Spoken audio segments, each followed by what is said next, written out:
Corinthians muito organizado, matreiro, um time malicioso, fez o gol, puxou as linhas, recuou demais, correu riscos, mas nem tanto. O Cruzeiro sem nenhuma inspiração, sem capacidade técnica para perfurar as linhas de defesa do Corinthians.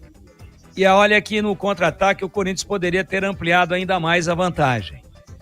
Timão fez 6 minutos do primeiro tempo primorosos, depois o jogo ficou igual, mas até o momento em que fez o gol a 21,5, o Corinthians era melhor do que o Cruzeiro, fez um belíssimo gol com um toque de letra do Memphis, depois um toque de 3 dedos do Breno Bidon, aí o cruzamento do Carrídio, ajeitada de cabeça do Yuri Alberto para trás, não foi egoísta e o Memphis botou na rede.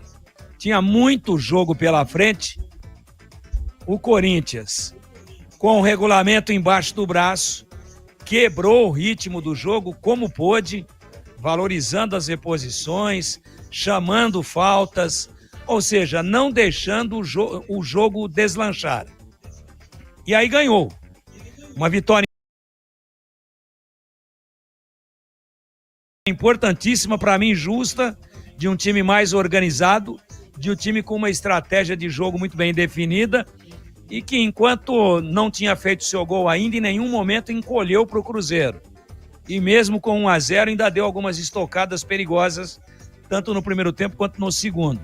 Muito bem distribuído em campo, muito organizado e conseguindo neutralizar o lado forte da equipe do Cruzeiro, que é o seu lado esquerdo, com as avançadas sempre de muita qualidade do Kaique e também caindo por ali o canhoto, que é o Matheus Pereira, e também o equatoriano, o Arroio. Eram 3 ali para tentar fazer carga no Corinthians. Enquanto teve gás, o André Carrídio fechou por ali e neutralizou, foi um anjo da guarda do Mateuzinho. O Corinthians matou a principal jogada, o Cruzeiro não encontrou o caminho, criou algumas situações, mas o Corinthians neutralizou muito bem. E para mim, o placar espelha com absoluta fidelidade, 1-0 para o Corinthians, quem é que foi melhor nesta noite, numa grande festa da torcida do Corinthians, no lotado Mineirão Edu Pinheiro.